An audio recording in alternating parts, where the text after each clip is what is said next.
Mother-in-law tests my allergy on my wedding day, lands me in the hospital, one screenshot exposes her, and now she begs for forgiveness. Let me tell you that I got discharged from the hospital 2 days back. I could have waited to vent or whatever, but I never imagined I would be in such dire need of advice. Like, yeah, let that sink in. Oh, and just to add a tiny detail, the day when I got admitted, also known as 4 days back, was my wedding day.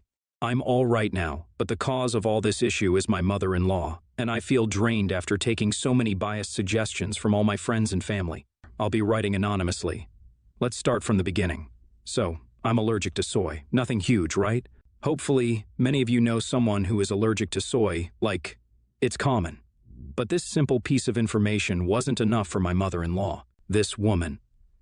I seriously don't know what her problem is. It's been almost 2 years since we met one another, and she knew perfectly well about my allergy, but she didn't trust me or didn't want to. Maybe she intentionally did this, who knows? Because in her words, she wanted to test whether my allergies are real or not. Like, is she for real? And she found no other day except for my own wedding, when she purposefully fed me something, causing a semi-life-threatening situation. And now she wants me to just let it go, dismiss it entirely, like it wasn't a big deal. She truly expects it. So, here's the story. I'm all decked up fixing my veil seconds after my marriage. The vows are done and it was time to celebrate. Enter my mother-in-law, being all sweet and smiley. She saw me taking 2 good-sized bites of the dish where she added soy.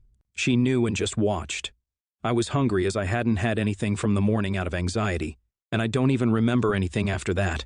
When I woke up in the hospital with my body aching from the reaction and the injections, it wasn't exactly the ideal honeymoon idea, now that I was just married. My mother-in-law was nowhere to be found, as she didn't even bother checking up on me. While the doctor was talking to my family about soy, of course, everyone was confused as they didn't know anything about soy being added. And at that moment, I wasn't in my right mind to guess who did this. I never imagined that anyone could stoop this low. In my head, it was some accident, but it wasn't. The caterers were asked and all that, but I was completely out of the picture. I was in the hospital, pricked with injections, and so upset because of the turn of events. And then I found out from my sister that the chef revealed how it was my mother-in-law who told him to add soy. To top this, my sister said that this information was going to be kept on the wraps to avoid conflict and drama. Yeah, that's what my husband had agreed upon, without even letting me know. And that was not going to work for me. I found out that he planned to keep it from everyone. But his sister stumbled upon him yelling at his mom for putting me at risk. That's how she got to know about it all. Apparently, the chef revealed that he wasn't sure about adding allergens, as I had already informed him. But my mother-in-law insisted, saying it wasn't for me. This conversation had taken place over text, and she had paid him $300 just to add soy. The chef wasn't going to say all of this, but he was threatened by my husband before my husband found out that it was his mom and decided to protect her. The hero of this story is my sister because she made sure to get the screenshot of those messages.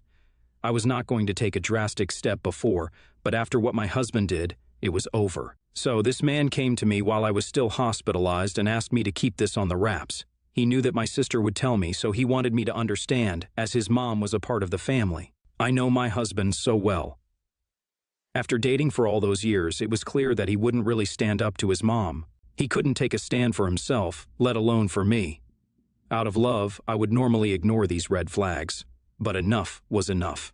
I was so angry and asked him if he really wanted this. But he was very casual and said that he is mad at his mom as well, but we should keep it between us to avoid drama and humiliation. His mom didn't even come to see me once or apologize. And my husband was sure that I would listen because that's what I had been doing for all these years. He didn't expect the screenshot in the family group chat that he woke up to the next morning. The screenshot of my mother-in-law's schemes was in front of them all. No one had replied to my text, although everyone had seen it. Now, I'm sure you guys understand that when someone is hospitalized, the last thing they can and should do is use their phone for hours. I got access to it rarely, so I had no idea if anyone even responded. Plus, my husband coming over with stressful news and asking me to keep quiet about it all was nerve-wracking enough. Anyway, I had made up my mind. Funny enough, my mother-in-law showed up at the hospital apologizing. Oh, and listen to this, it wasn't exactly an apology for threatening my life or making me feel better. She just wanted me to accept her sorry and tell everyone to talk to her. People were giving her the cold shoulder after I exposed her. That was the only news that made me happy. I informed her that I wanted to do nothing with her and was going to divorce her son. Saying this, I made my sister throw her out. AATA for this? Update 1. It's been a week since I got discharged. I'm doing a little better now, physically, although it is a bit hard mentally. I have filed for divorce, and considering I was married for like a week, it's all very stressful. The week which was spent in the hospital. I don't know, I desperately needed advice for exactly this. The man can't take a stand for me or even understand what I'm going through when I literally got hospitalized right in front of his eyes. How can I ever trust him to take care of me for the rest of my life? I can't. Am I doing the right thing? I understand that it's quite a big decision, and asking it like this looks weird, but what do I do? Everyone has different opinions back home, and they're all biased. I just can't take the burden of this marriage anymore. Update 2. So, my mother-in-law visited and gave her words of wisdom. It's been, 3 days since my last update, and this woman seems to not have a moment without letting me live peacefully. She told me that it wasn't her fault. She argued that she always found me basic and thought that I was after her son's money. She added that she just wanted to take a test to know if she could trust me, so I needed to stop overreacting about such a minor inconvenience and quit acting like a drama queen. It was weird to see how mother and son both were so entitled that they couldn't even believe that someone would have their own opinions. She said that I should be happy now that I have passed the test. She further added that I was doing all of this divorce drama as a means for her son to take my side. I repeatedly told her that I wanted to do nothing with her son anymore and I was done with their entire family. But it seems like she was not even listening to my words. She had this entire story made up in her head, and it was pointless to argue, so I did what gives me the most satisfaction, kicking her out. I know that looks rude, but what can I do? Your comments are quite nice. I love how some of you are directly jumping to getting a divorce and calling him a red flag. I'll be back with an update as soon as something interesting happens. However, I am hoping for interesting things to not happen at this point. I just want some peace in my life, and no soy. Update 3. So, my husband and I have finally separated. It will take some time for our divorce to get finalized because the entire situation is anything but normal. My husband tried to reason with me by using really stupid reasons, like his mom. So, I told him to inform his mom that I will get a restraining order if any of his family members, including him, try to come to my place. I love how supportive my sister has been throughout, and deciding to come over here was probably one of the best things I did. He indeed is a red flag, just like his mom. And I'm so done taking his.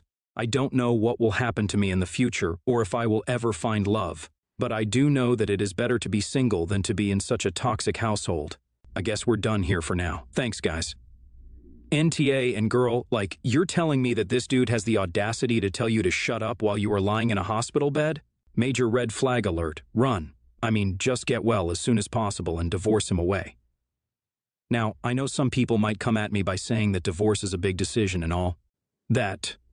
But come on, do you look at this dude and think that he is going to be anything of a husband for you? Nah, mama's boy is all worried about his reputation, but his wife can just shut up? Idiot. I feel like smacking him and the mom. Sweet Jesus. How can someone be this cruel and yet hold no accountability? Run from this fam, run away. NTA and good Lord. Sorry, but maybe you should look into the good side of all of this. This incident made you realize who your husband and in-laws are before it was too late. I get it, the wedding was already done, but think about it. You did not have to spend a single day with them. Had you continued this relationship without knowing what kind of people they are, you would be stuck in a cycle of emotional abuse, and God knows when it would end. Bless you, girl. Take care.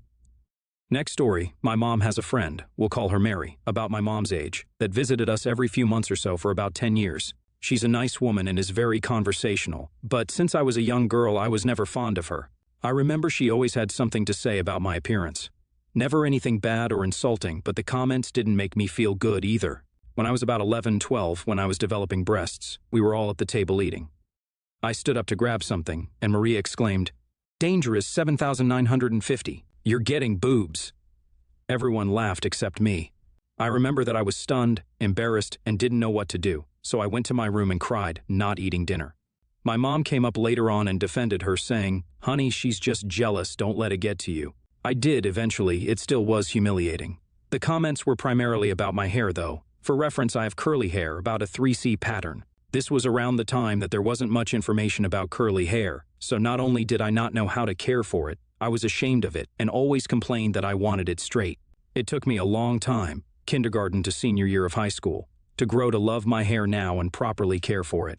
Between those awkward stages of hating my hair, Marie's comments would be, "I wish I was able to just roll out of bed without doing my hair," or, "Your curls are beautiful, but I want to see it straight one day," or, and this one's my favorite, "Just brush your hair, then it'll look nice." At the time, I just dealt with it, and even if I told her to not touch my hair, that's an entirely different discussion. My parents would tell me to be nice. So, this leads to what happened last night. Marie came to visit, as per usual, and everything was all good and uneventful. Then, while we had dinner, she, like clockwork, said, "That's dangerous, 7,950. You're braver than me. I can't pull off that hair. You should try straightening it." I had enough, so I glared at her. She said, "It's a compliment I love. Your hair." I said, "That's not a compliment, and you know that." Shortly afterwards, I went to bed. This morning, my mom scolded me and said I was unnecessarily rude to Marie and ruined everyone's mood. I defended myself and basically said, "I understand that you're defending your friend, but these comments are not kind and have never made me feel good." It ended in a screaming match, and I left for work. So, Aidita? My parents think I am. Edit, here's some info that's getting repeatedly asked. I'm mixed race part black, and Marie is fully black. Edit 2, thank you all for your input and the supportive comments. When I got home from work, I thoroughly explained my point of view to my parents, as well as how unfair it was to take Marie's side. My dad understands. My mom isn't coming around. This isn't unusual, and unfortunately there isn't much to do about it. I'm glad to hear that I'm NTA as a whole. Edit 3, Marie is not my aunt. NTA. This is a backhanded compliment, also known as a nice nasty. It's a passive-aggressive tactic to hurt your feelings and manipulate you by saying it's your fault your feelings are hurt, not their fault. Get a book about passive-aggressive behavior at the library. Make sure it has a quiz in it. Show your mom the part of the book that shows making mean comments and saying they are jokes as passive-aggressive. Educate your mom and learn all the other subversive ways passive-aggressive people are mean. Next time, respond, "Don't pee on my leg and tell me it's raining." And am I the only one weirded out that her mom defended her friend commenting on an 11-year-old's boobs by saying she was jealous? Of what? Puberty? That's so inappropriate. Everything this woman says is inappropriate. Nothing she said is a compliment, it's all backhanded. She's rude. NTA, NTA, it's not a compliment. I love your hair but would like to see it straight. If she loves your hair, then she loves your curls, end of. So why would you need to straighten it, as then it wouldn't be the hair she apparently loves? My daughter has beautiful curly hair, and I would die for her hair. One day, out of curiosity, we straightened it, and oh my God, we both rolled around on the floor laughing so much. I swear we both cried and wet ourselves. She managed to pick herself up off the floor, ran to the bathroom, and wet her hair to get her curls back. Next story, my brother is having a destination wedding. I'm sure it'll be very nice. I'm a widowed single mom with 2 young kids. I'm not destitute or even hard up.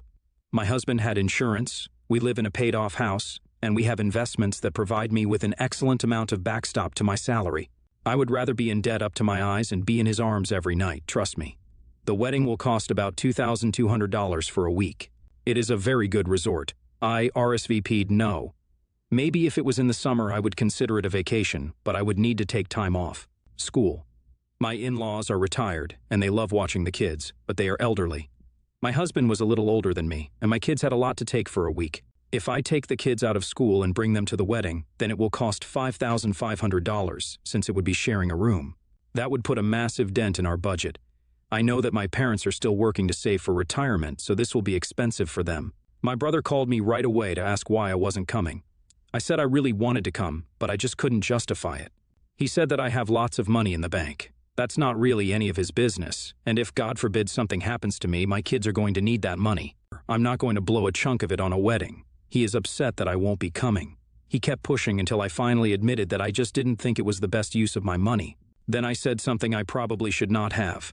I said if he really wanted me there, then he could pay for the trip. He hung up and hasn't called back. My parents did call me though, and they said that I didn't need to hoard all my money. I'm torn. Am I being in a hole by not splurging a little and going to my brother's wedding?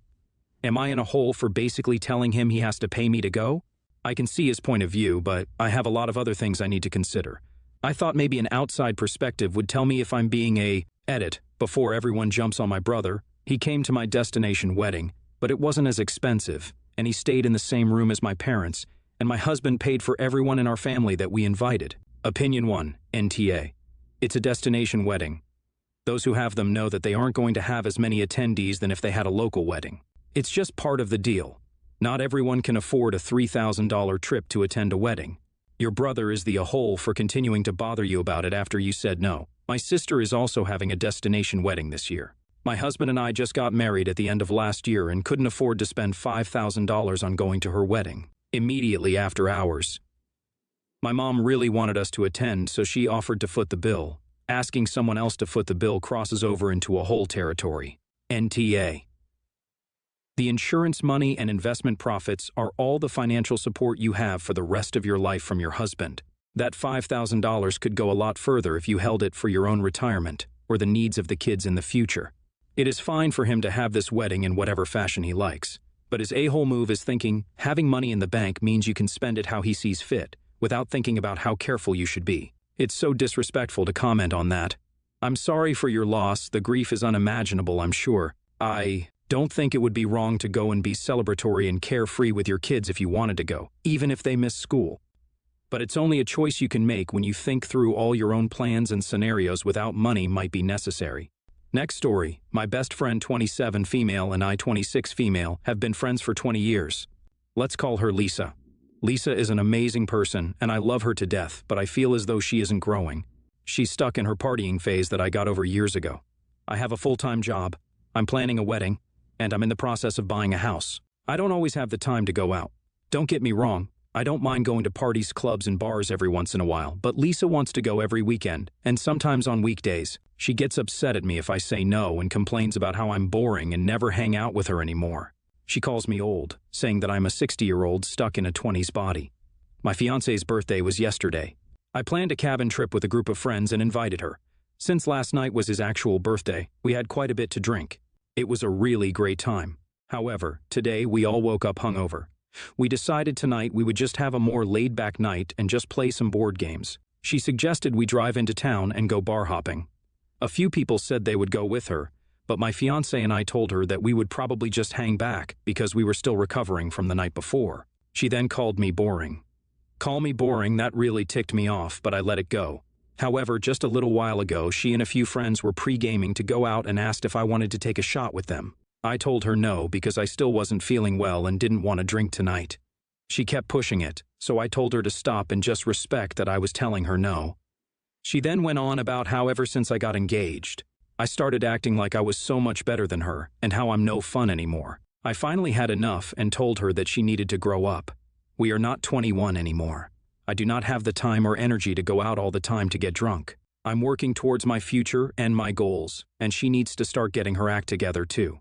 Things got really quiet, and then she ran to her room in tears. She stayed in there for a bit, then came out with her suitcase and said that she was going home because she didn't want to spend any more time with people who were just going to look down on her. After she left, a few friends told me that I had crossed the line and that I could have just said no to her instead of attacking her like that. My fiancé is on my side, but my other friend said that I should apologize to her. She might not have wanted to hear it, but I think what I said was something she needed to hear. Aida, Esh. It sounds like you do look down on Lisa quite a bit, and she's picked up on that and is insecure about it as a result. She shouldn't belittle you when you choose not to drink or party, but the judgment and superiority roll off your first paragraph in waves, and I'd imagine she's caught on to that tenfold. She needs to respect that you're in a different phase of life than she is. But you need to respect the same thing when it comes to Lisa. She's not out partying with little kids neglected at home. She's just not as settled down as you seem to be. She may never want to be settled down the way you are. There's no one-size-fits-all path for this. Her for not taking no for an answer. And you because you definitely do seem to think you're better than her just because you're getting married and doing different things. There's no race in life. She doesn't need to hurry up and settle down just because you are.